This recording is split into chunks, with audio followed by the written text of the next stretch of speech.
आम आदमी पार्टी के संयोजक अरविंद केजरीवाल भी हार चुके हैं। अभी अभी ताजा जानकारी मिल रही है, अरविंद केजरीवाल चुनाव हार गए हैं। ये बहुत ही महत्वपूर्ण हाई प्रोफाइल सीट थी जिस पर सबकी नजरें टिकी हुई थी। नई दिल्ली से अरविंद केजरीवाल चुनाव हार चुके हैं और लगातार 12वें राउंड तक, बीच में कुछ ही राउंड के लिए वो आगे चले, लेकिन उसके बाद वापस से वो हार पीछे चलते रहे और अंततः उनको हार का सामना करना पड़ा है और नई दिल्ली से अरविंद केजरीवाल हार गए हैं। और ये परवेश वर्मा भारतीय जनता पार्टी के जो हैं उनकी यहाँ पे जीत हुई है। और एक ऐसा चुनाव था जिससे कहा जाता है कि इस विधानसभा क्षेत्र से जो आदमी जिस पार्टी के उम्मीदवार जीतते हैं उसी पार्टी की सरकार बनती है। तो ये जो परंपरा था, वो जो ट्रेंड था, वो ट्रेंड एक बार फिर से साबित होता हुआ दिख रहा है कि नई दिल्ली विधानसभा क्षेत्र से भाजपा के उम्मीदवार जीत रहे हैं और भाजपा की सरकार यहां बनने जा रही है। तो उस ट्रेंड को यहां स्थापित करता हुआ दिखा है। अरविंद केजरीवाल की तमाम कोशिशें, जाट आरक्षण तक का दाव चला यहां पे, फिर भी यहां पे ये अपने वोट बैंक को अपने पास बचा कर नहीं रख पाए। ये कह सकते हैं कि आम आदमी पार्टी के से जुड़े हुए अब तक के जो भी नतीजे आए, सबसे बड़ा नतीजा ये है कि अरविंद केजरीवाल यहां से चुनाव हार गए हैं और दिल्ली बीजेपी के प्रवेश वर्मा यहां से चुनाव जीत गए। छोटा सा कमेंट में लेना चाहूंगा, हमारे साथ सज्जन जी जुड़ चुके हैं। सज्जन, अरविंद केजरीवाल का हारा जाना ये अपेक्षित था कि ये सीट जो है वो काफी क्लोज सीट है, लेकिन जो हारा जाना बिल्कुल अपेक्षित, मतलब अप्रत्याशित नहीं था, लेकिन अपेक्षित भी नहीं था। माना जा रहा था कि एंटी इनकम्बेंसी है। लेकिन एक बात जो सबसे खास बात इसमें आप देखेंगे लक्ष्मण जी, कि देखिए लोग मान के चल रहे थे हम लोग सब कि बीजेपी के जीतने के लिए कांग्रेस को थोड़ा वोट काटना पड़ेगा। ये दिख रहा है कि कांग्रेस की इसमें कहीं कोई कंट्रीब्यूशन नहीं है। सीधा मैंडेट जो है आम आदमी पार्टी के खिलाफ जा रहा है और आम आदमी के खिलाफ विश्वसनीय जो क्रेडिबिलिटी थी वो बीजेपी की तरफ जा रही थी। केजरीवाल का चुनाव हारना और आम आदमी पार्टी का चुनाव हारना केवल एक पार्टी की हार नहीं है, ये उस आंदोलन से पार्टी का जो ट्रांजिशन था और एक उम्मीद थी एक नई पॉलिटिक्स की, नई विजन की, ये उसका भी एक पतन है, जिसमें दिख रहा है कि अंत में ये पार्टी भी वही ब्लेम गेम वाली पार्टी बन गई थी। यार उस क्लियरली इसमें कोई कंफ्यूजन नहीं है। और जहां तक केजरीवाल की हार का बात है, ये बिल्कुल जनता के मूड को दिखा रहा है कि वो कहीं भी एक दो वाली बात और फंसी हुई मैंडेट वाली बात नहीं कर रही थी। थोड़े बहुत से लीड नहीं, क्लियर मैंडेट है और क्लियर मैंडेट सीधा बीजेपी को है। लेकिन इसका आधार है कि जनता इस बार आम आदमी पार्टी को हराना चाह रही थी और केजरीवाल से भी पब्लिक उब चुकी थी। पब्लिक केजरीवाल से भी उब चुकी थी, लेकिन ये प्रवेश वर्मा का जीतना अपने आप में कह सकते हैं कि ये भी एक बड़ा संकेत यहाँ पे जा रहा है। प्रवीण खंडेलवाल साहब हमारे साथ जुड़े हुए हैं। प्रवीण खंडेलवाल जी, ये अरविंद केजरीवाल को हराना ये अपने आप में बड़ी बात थी। प्रवेश वर्मा का यहाँ पे दिल्ली की राजनीति में कद काफी ज्यादा बढ़ता हुआ दिखेगा क्या? और अब हालांकि मैं ये नहीं अपेक्षा रखूंगा कि आप बताएं कि मुख्यमंत्री कौन बनेगा, लेकिन मुख्यमंत्री पद के जब नामों पर विचार किया जाएगा तो एक दावेदार यहां से भी निकल कर आएंगे। प्रवीण जी, अरविंद केजरीवाल चुनाव हारे हैं, मुझे कोई ताज्जुब नहीं है, क्योंकि अरविंद केजरीवाल अजय नहीं थे, कभी भी अजय नहीं थे। उन्होंने परिस्थितियों का लाभ उठाया, राजनीतिक नौटंकीबाजी की, लोगों के विश्वास को धोखा दिया। इसलिए लोगों को लगता था कि अरविंद केजरीवाल को बड़ा नाम है। लेकिन आज दिल्ली की जनता ने ये निर्णय देकर के अरविंद केजरीवाल सहित उन सभी लोगों को संदेश दे दिया कि जनता से बड़ा कोई नहीं है। इसलिए जनता की माने, जनता की सुने और राजनीति में जो प्रयोग की राजनीति थी उसका अंत हो रहा है, क्योंकि अरविंद केजरीवाल की कोई पॉलिटिकल लीगेसी नहीं थी, होने के लिए उनके पास ना कल था ना आज है। लेकिन ये जरूर है कि जैसे उन्होंने दिल्ली को चला, आज अरविंद केजरीवाल के गिरोह की समाप्ति दिल्ली में हो गई है और पंजाब में भी ये समाप्ति ऐसे ही होगी। चैनिका जी, आपको क्या लगता है कांग्रेस थोड़े से मेहनत और करती तो ज्यादा वोट शेयर ले पाती, एक कुछ खाता खुल जाता, तो ये अपने आप में कांग्रेस के लिए एक कार्यकर्ताओं के बीच में हौसला बढ़ाने में ज्यादा कामयाब होता? मैं एग्री, इस बात पे तो एग्री करूंगी कि ऑब्वियसली मेहनत आप ज्यादा करते तो ऑब्वियसली आपके पास वोट भी ज्यादा आते। पहली बात तो एक मैं कह दूं कि कांग्रेस ने आम आदमी के वोट काटे, इस बात से मैं सहमत नहीं हूं, क्योंकि ये कांग्रेस के ही वोट थे जो आपके पास गए। तो कांग्रेस के वोट वापस लौट के आए हैं, जो भी बढ़त हम देख रहे हैं। तो वो वोटर जो पहले ट्रेडिशनली कांग्रेस को वोट करता था, शीला जी के जमाने में 15 साल कांग्रेस ने इस दिल्ली पे राज भी किया है और काम भी किया है। तो वो अगर उसमें से कुछ वोटर वापस आता है तो वो एक तरीके से कांग्रेस ने अपने वोट को वापस रीगेन किया है, नॉट कि आम आदमी पार्टी के वोट काटे हैं। दूसरी बात आप ये देखिए कि मेहनत तो हमेशा जितनी आप करेंगे, कहते हैं ना जितना गुड़ डालोगे उतना मीठा होगा, तो मेहनत अधिक करने पे ऑब्वियसली आपको अधिक अच्छे रुझान मिल सकते थे। इस बात से तो कोई डिनाई नहीं करेगा। पर मैं यहाँ पे एक चीज जरूर कहूंगी कि जब अरविंद केजरीवाल जी दिल्ली में की राजनीति में प्रवेश किए थे तो उन्होंने उसको एक क्रांति के तौर पे लिया था, और वो राजनीतिक बदलाव का नाम लेकर के देश की राजनीति में आए थे, और लोगों ने उन पे भरोसा भी किया, भरपूर उनको समर्थन दिया। और जैसा समर्थन उनको मिला, मुझे नहीं लगता कि किसी भी पॉलिटिकल मूवमेंट के बाद किसी नेता को मिला हो। लेकिन आप देखिए कि पूरे विश्व में कई क्रांतियां हुई और उसके बाद जो लोग सत्ता में आए उन्होंने दशकों तक राज किया और लोगों का विश्वास कायम रखा। पर ये शॉर्टेस्ट क्रांति आप देखिए कि मात्र 12 साल में लोगों का विश्वास इनसे भंग हो गया, क्योंकि जो चीजें वो बोल के आए थे वो नहीं कर पाए, किया नहीं। साफ नीयत में दिखता है, इनकी कोई आइडियोलॉजी नहीं दिखती है। सबसे बड़ी चीज, एक तरफ ये भगत सिंह जी का फोटो लगाते हैं। आना चाह रहा था यही उनियाल जी, आपने जो कहा ना, इसको मैं दूसरे शब्दों में कहूं तो कोई भी पार्टी अगर लंबी पारी खेलना चाहती है तो लंबी पारी खेलने के लिए आपके पास एक आइडियोलॉजी होना जरूरी होता है, विचारधारा जरूरी होता है, ताकि उसके विचारधारा के नाम पे बाकी कार्यकर्ता, आम जनता उसके साथ जुड़ती है। समस्या वही है भाजपा कुछ भी हो, उसकी अपनी एक विचारधारा है। उसकी विचारधारा एक और से आम सहमत आदमी नहीं पार्टी हूं, जो है अलग बात। उसके पास, बिल्कुल मैं यही कहना चाह मैं कह रहा हूं कि भाजपा के पास विचारधारा है, कांग्रेस के पास भी विचारधारा है, लेकिन आम आदमी पार्टी के साथ दिक्कत ये थी, आम आदमी पार्टी के साथ दिक्कत थी कि विचारधारा की बजाय अरविंद केजरीवाल सेंट्रिक हो गया। आम आदमी पार्टी विचारधारा की बजाय जिस सादगी और ईमानदारी की छवि पे चुनाव लड़ रहा था, इस दोनों ही प्लस पॉइंट को काफी ज्यादा धक्का लगा था। सादगी उनकी चली गई शीश महल के नाम पे। हाँ बोलिए, कुछ कहना चाहते, फिर मैं कांग्रेस जाऊंगा। आते हैं कि ये बार बार आरोप लगाते थे कांग्रेस पे कि एक फैमिली के व्यक्ति को आपने अध्यक्ष बनाया। आम आदमी पार्टी का जो संविधान है, जो शुरू में था, वो ये कहता था कि एक आदमी रिपीट नहीं हो सकता है अध्यक्ष के तौर पे। अरविंद केजरीवाल जी को रिपीट होना था तो उन्होंने संविधान तक बदल दिया। गांधी फैमिली ने संविधान बदल कर अपने आप को अध्यक्ष नहीं बनाया, वो तो पार्टी के लोगों ने उनको अध्यक्ष बनाया, उनको अपना नेता माना। ठीक है। दूसरी चीज, ये हमेशा परिवारवाद पे इन्होंने आरोप लगाया। जब ये जेल गए, आप देखिए इनकी पत्नी आम आदमी पार्टी की कोई नेता नहीं है, फिर भी इनकी पत्नी आकर के इनका वो उनियाल जी, एक मिनट, हमारे साथ प्रशांत कुमार यादव जी जुड़ चुके हैं आम आदमी पार्टी से। आपके पास दोबारा से आऊंगा उनियाल जी, आप 2 मिनट इंतजार करिए। प्रशांत कुमार यादव जी आम आदमी पार्टी से जुड़ चुके हैं। प्रशांत जी, ये जो रिजल्ट आया है, आपको लगता है कि यहाँ पे जमीन का आकलन करने में आम आदमी पार्टी यहाँ पे नाकाम रही, या फिर भ्रष्टाचार के ऊपर जिस तरीके से हमला बोला भाजपा ने, वो जो 2 प्लस पॉइंट में गिना रहा था, ईमानदारी और सादगी, दोनों आपकी इस बार छवि खराब हो चुकी। ईमानदारी पर दाग गहरे लग गए थे, सादगी पे दाग गहरे लग गए थे। आपकी तमाम कोशिशों के बाद ये दोनों दाग धुले नहीं, इसी का नतीजा है। नहीं, देखिए, मैं भी अभी आंकड़े देख रहा था। अभी तकरीबन 20 से 22 ऐसी सीट हैं जहां पे कहीं पे 1000 के नीचे, कहीं पे 2000, और ये सारा आंकड़ा जो है 10,000 के बहुत नीचे है, जहां पे भाजपा जो है आगे है। ये इसका मुझे लगता है अभी इंतजार करना चाहिए, और मेरा विश्वास है कि आंकड़े बदलेंगे अभी, क्योंकि दिल्ली की जनता जो भली भांति जानती है कि एक जो है अरविंद केजरीवाल जी हैं, जो काम की राजनीति को जो वरीयता दी उन्होंने हमेशा, और दूसरी पार्टी भ्रष्टाचार में लिप्त है, चाहे वो आयुष्मान घोटाला हो, चाहे वो भारतमाला प्रोजेक्ट में घोटाला हो, और चाहे तमाम भ्रष्टाचारियों को जो है भाजपा में शामिल करके उनको धुल करके और वापस जो है, जैसे जिसके उदाहरण के तौर पर अगर मैं बात करूं, चाहे हेमंत विश्व शर्मा हो, चाहे आदर्श सोसाइटी घोटाला लगाया उन्होंने वो हो महाराष्ट्र से, चाहे अजीत पवार हो, 70,000 करोड़ का जो सिंचाई घोटाला खुद प्रधानमंत्री जी ने लगाया। तो भ्रष्टाचारी पार्टी कौन सी है, देश का पैसा अमीरों पर कौन लुटा रहा है, वहां से धंधे में से चंदा कौन ले रहा है, ये दिल्ली की जनता को भली भांति पता है। आप कह रहे हैं वो जो आप कह रहे हैं वो तो नतीजों में दिख नहीं रहा है। जंगपुरा से मनीष सिसोदिया पीछे हैं, ग्रेटर कैलाश से सौरभ भारद्वाज पीछे हैं, कालका जी सतीशी पीछे, नई दिल्ली से अरविंद केजरीवाल पीछे। लेकिन जो आप कह रहे हैं वो तो ऐसा होता नहीं, आपके सारे दिग्गज पीछे चल रहे हैं, वो भी 10-10, 9-9 राउंड की वोटिंग हो चुकी है। तब आप ये बात कैसे कह सकते हैं? ये तो आपकी अपनी धारणा हो सकती है, जनता ऐसा नहीं सोचती है।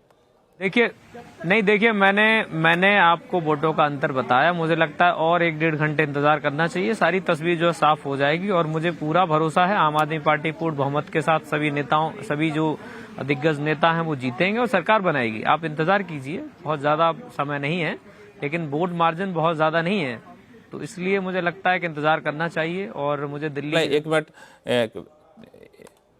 एक मिनट, कितना विश्वसनीय आप बातें कर रहे हैं, इसमें अब कितना दम रह चुका है कि वापस कम बैक करेगी आम आदमी पार्टी? सौरभ दुबे, आपने तो कई सारे चुनाव देखे हैं, इतने राउंड के वोटिंग के बाद आपको लगता है कि पासा पलट सकता है? ऐसा हुआ है कभी? सौरभ, आपको आवाज आ रही है मेरी? देखिए, मुझे लगता है कि स्पष्ट तौर पे जी आवाज आ रही है, मुझे आ रही है। आवाज आ रही है आपको? बोलिए। जी, देखिए, मुझे लगता है कि आम आदमी पार्टी निश्चित रूप से पिछले 10 वर्षों में दिल्ली की सत्ता में रही और अभी तक उसने जीत हासिल की। अब उसको पहली बार ये हार मिल रही है और इस हार के जनादेश को, जनता के जनादेश को बहुत ही शालीनता से उनको स्वीकार करना चाहिए। जो उनके अंदर कमियां हैं, जो उनका अहंकार रहा है, उसको त्याग देना चाहिए। ठीक है, अगर आपको उम्मीद है कि आप 1 घंटे में आंकड़े पलट सकते हैं तो आप 1 घंटे और इंतजार कर लीजिए।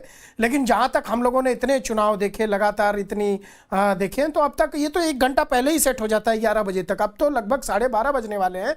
तो मुझे लगता है कि 2-3 सीटों के आगे पीछे जो है, जो हजार वोटों से। आपको रोकना चाहूंगा सौरभ जी। सौरभ जी, आपको मैं बीच में रोकना चाहूंगा। भाजपा के टॉम वडक्कम हमारे साथ जुड़ चुके हैं। वडक्कम साहब, नमस्कार। इस जीत को क्या कहेंगे? भाजपा की जीत है कि आम आदमी पार्टी की हार है?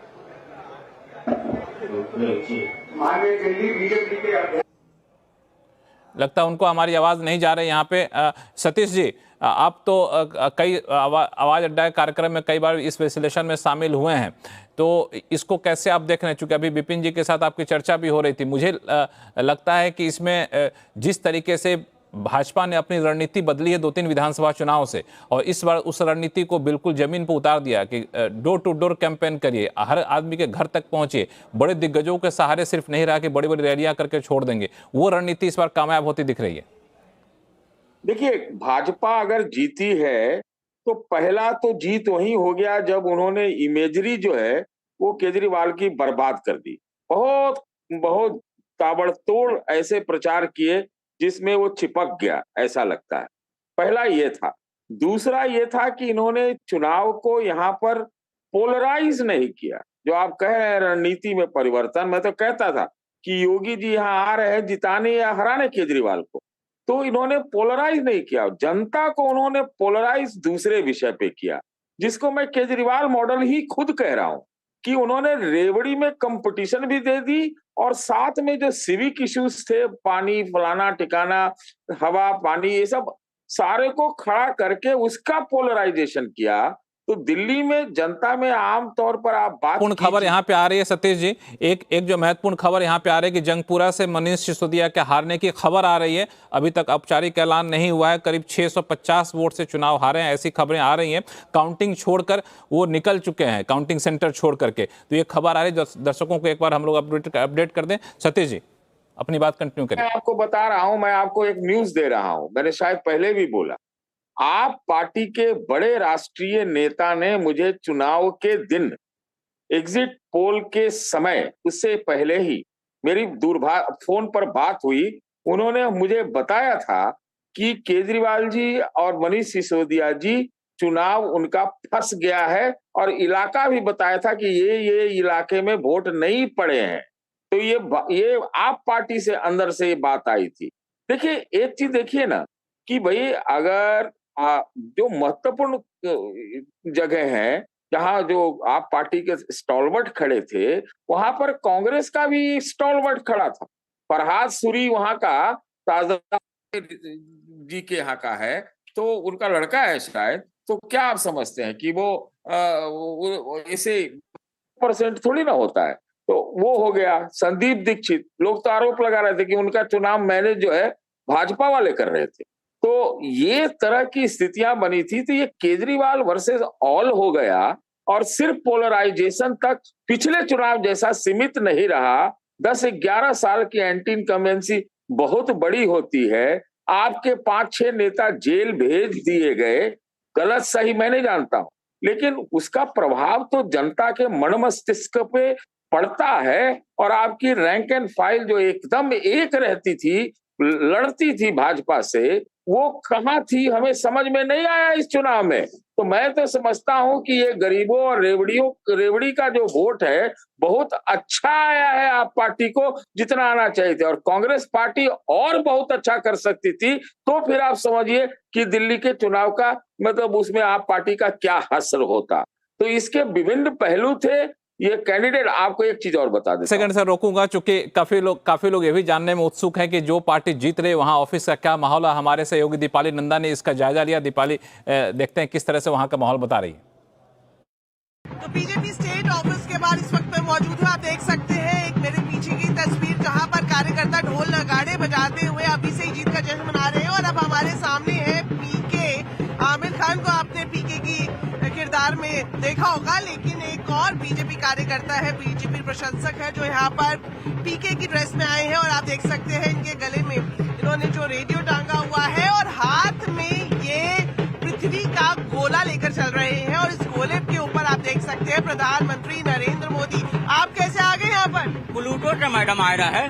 प्लूटो से आए, कैसे पता चला आपको आज की यहाँ पर बीजेपी के बाहर जीत का जश्न मनाया जा रहा है? एस्ट्रोनॉट है ना, माइंड डिटेक्ट करते हैं। हमका इन्फॉर्मेशन मिला यहाँ पे फीलिंग हैप्पी होने वाला है। ये गोला लूल होने से बच गया। ये गोला का लोग ये बार राइट बटनिया दबाया कमल वाला, तो ये बार से ये गोला का लोग कंफ्यूजन में फ्री के रवैया के चक्कर में रॉन्ग बटनिया दबा रहा था झाड़ू वाला। लेकिन ये बार टोटली गेम उल्टा हो गया, प्लान उल्टा हो गया।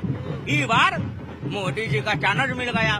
अब ये गोला बच गया लूल होने से। पिछले 10 साल में ये गोला पर कोनो डेवलपमेंट का काम नहीं हुआ।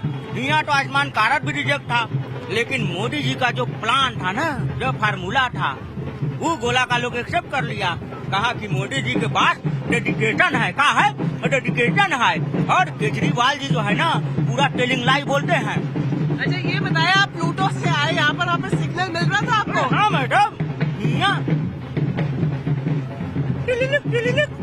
हेलो गजोधर संकटा, अरे रमरतिया के सब के बतावा, झाड़ू रेस्टिंग पीस अगवा। हाँ दिल्ली वाला गोला पर अरे मॉर्निंग में यहाँ ये बार ये गोला का लोग राइट बटन यहाँ दबा दिया गजोधर, कमल वाला। हाँ गजोधर, कमल खिल गया गजोधर। हाँ अरे क्या बताए, हम बहुत फीलिंग हैप्पी है गजोधर तक इन्होंने ये संदेश दे दिया है कि जो पृथ्वी का गोला है वहाँ पे राजधानी दिल्ली में कमल खिल चुका है। हालांकि नंबर्स अभी भी ऊपर नीचे हो रहे हैं, लेकिन बीजेपी के कार्यकर्ता जीत का जश्न मना रहे हैं अपने अलग ही अंदाज में। दीपाली नंदा, दिल्ली। बिल्कुल, ऐसे जश्न मनाने का हर किसी का अपना अपना अंदाज होता है, बहुत ही अनोखा अंदाज। और दीपाली ने बहुत सही यहाँ पे एक रंग कलर वहाँ पे कैच किया है। टॉम वडक्कम साहब के पास चलते हैं, अब उनके पास आवाज़ हमारी जा रही है, ऐसा मुझे बताया गया। टॉम वडक्कम साहब नमस्कार। जो शुरुआती रुझान आए हैं उसके आधार पर आप तो कम से कम बधाई स्वीकार कर लीजिए। और मेरा सवाल आपसे ये है कि ये जो रणनीति आपकी थी, कौन सी रणनीति खासतौर से आपको लगता है काम यहाँ पर आई? या अरविंद केजरीवाल का भ्रष्टाचार का नतीजा ये फिर कहें, या फिर इनकम टैक्स में छूट, या मोदी के जादू का नतीजा आप कहेंगे इसे?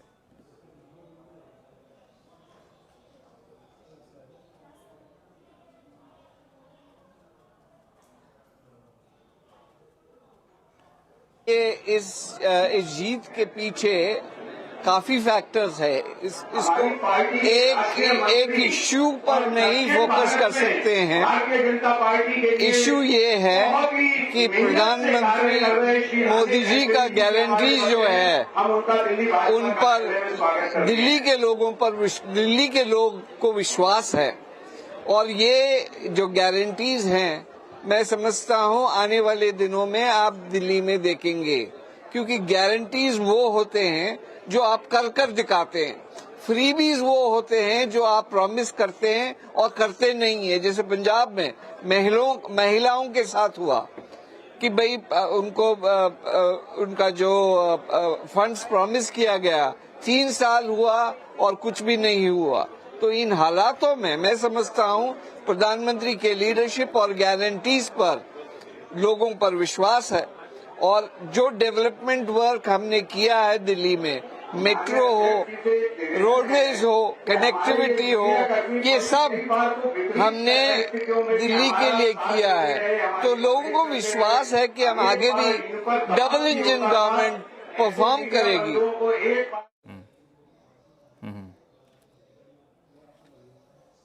जी, डबल इंजन परफॉर्म करेगी। एक सवाल और आपके पास लूंगा, उसको फिर आम आदमी पार्टी के प्रवक्ता के पास जाऊंगा।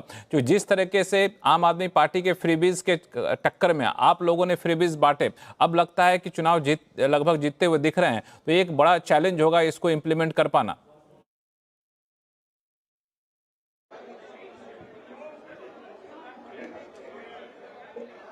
माननीय विजय गोयल जी जो हमारे पूर्व अध्यक्ष हैं, हम जब प्रॉमिसेस करते हैं, हम दिल्ली के फाइनेंशियल सिचुएशन, फिजिकल सिचुएशन को देखते हैं, इकोनॉमिक सिचुएशन देख रहे हैं, और दिल्ली का जो टैक्स रिटर्न है सबसे टॉप पर है।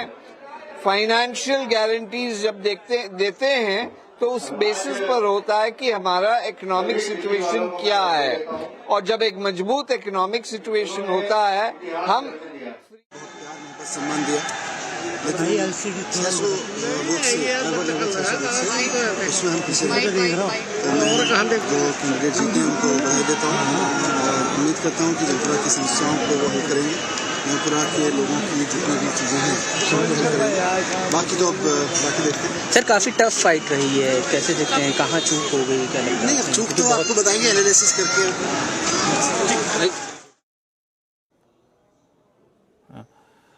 प्रशांत जी, आपको आवाज आ रही है? आपने सुना मनीष सिसोदिया जी को, और वो हार गए हैं, अब तक ये फाइनल हो चुका है। ये तो बहुत बड़ा झटका है, क्योंकि आम आदमी पार्टी के सरकार की जो उपलब्धियां थी, उन उपलब्धियों में एक सबसे बड़ी उपलब्धि शिक्षा क्षेत्र में थी, और इसके मंत्री मनीष सिसोदिया थे। देखिए, निश्चित रूप से जो भी जनता का जनादेश मिल रहा है या आगे जो मिलेगा, उसको हम पूरी विनम्रता के साथ में स्वीकार करते हैं। हम भाजपा की तरह नहीं है जो राज्यों में तोड़फोड़ करें और जांच एजेंसियों का दुरुपयोग करें, नेताओं को जो है गलत आरोपों में अंदर करें। क्या नहीं भाजपा ने किया, आप मुझे बताइए। जहां से इन्होंने अंतिम समय पर वोट काटे, नए फ्रॉड वोट बढ़ाए, इन्होंने चाहे एसीबी हो, चाहे ईडी हो, चाहे सीबीआई हो, चाहे आईटी हो, इन्होंने क्या कुछ नहीं किया। वोटरों को डराया, धमकाया, कैश बांटा, सब कुछ तो बांटा। इस सब के बावजूद इतना बड़ा जो सिस्टम लेकर के भाजपा चल रही थी, गुंडों के साथ, गुंडों की फौज, और चुनाव आयोग, दिल्ली लगता है कि मनीष सिसोदिया का सीट चेंज किया जाना भी एक बड़ी वजह थी। जंगपुरा